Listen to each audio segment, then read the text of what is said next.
Now, the hypotenuse happens to also be the longest side, and it is directly opposite the biggest angle. This is important. Okay? So the longest side is opposite the biggest angle. Still simple, right?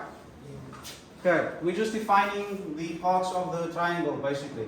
So what Pythagoras has discovered back then is that he found that the square, in other words, the square of the longest side is equal to the sum of the squares of the two other sides.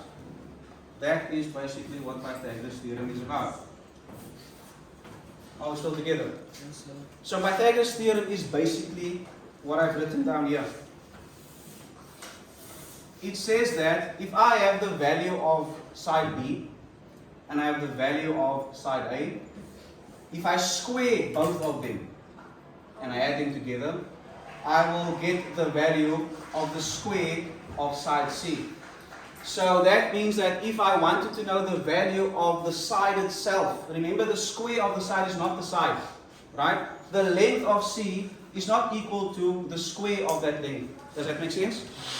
Okay, so if I have a length of 5, for example, 5 centimeters, that is the length of 5 centimeters. If I square that length, it is no longer equal to 5 centimeters, am I right?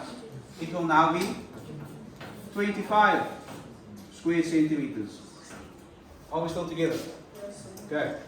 So Pythagoras says that if I square both sides, it will be equal to the square of the longer side, the hypotenuse. That literally means, if I can quickly clear Mr. Pythagoras' history over here. So we looked at this mathematically now. Talking about the word square, we obviously know that means to the power of 2. But it also literally means that if I had to take that right angle triangle, let's call it still A, B, and C. It literally means, and I actually will not have enough space here to draw this, but the squares, it literally means a square. So if I say the square of side A, I mean if I had to take side A and extend it into a square. Let me use yellow. So in other words, I'm taking side A and I'm taking it or making it into a square. In other words, side A is repeated or duplicated. So this obviously should be a little bit longer if you want to be accurate. But this is A, that's A, and that's A. Let me just maybe make it a bit bigger. Now, when I say the square of A, I literally mean if I had to take the side of A and make it into a square. In other words, that will now be A, that is A, and that is what a square is, right? All four sides are equal. So that's the square of A, literally. And then this would be the square of B. Do that quickly. In other words, if I had to take those sides and take the square of them, if I add these two square areas, because this, of course, the area is now A times A, right? That's the formula for the area of a square, side times side. Guys, you should know this, right? So, is that A to the power 4? Yes, A squared, A side times side. So it would be the area of A squared. This would be the area of B squared. Are we still together? Yes. I'm just trying to link this because here we just looked at numbers or algebra, mathematics. I just want to give you some form of visual representation. So this theorem is saying that if I take the area of this square of A and I take the area of this square of B, it will be exactly equal to the square. Now you can see, of course, why I said I'm not going to have enough space, because the square of C will be quite a bigger square. If I had to extend it, it will go past that.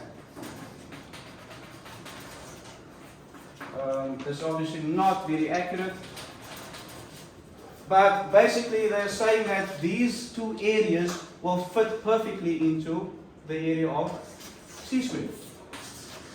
Are we still together? Yes. That is basically what this theory means and what it says if you want to look at it visually. There's an exercise I wanted us to do where you can actually take some paper and draw a little triangle that you measured.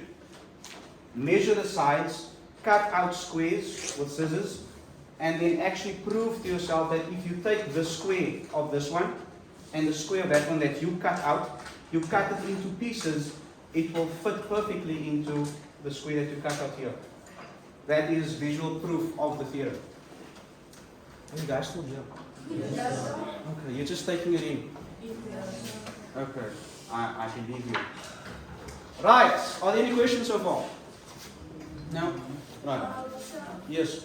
Why is it about two slides? Why is it 8? Because the area of a square is side times side. What is the side? A. That side is also A. What is A times A? A to the power of 2. So that is why it's A to the power of 2. Same thing here, same thing there. Are we still here? Yes. Can I clear this? Yes.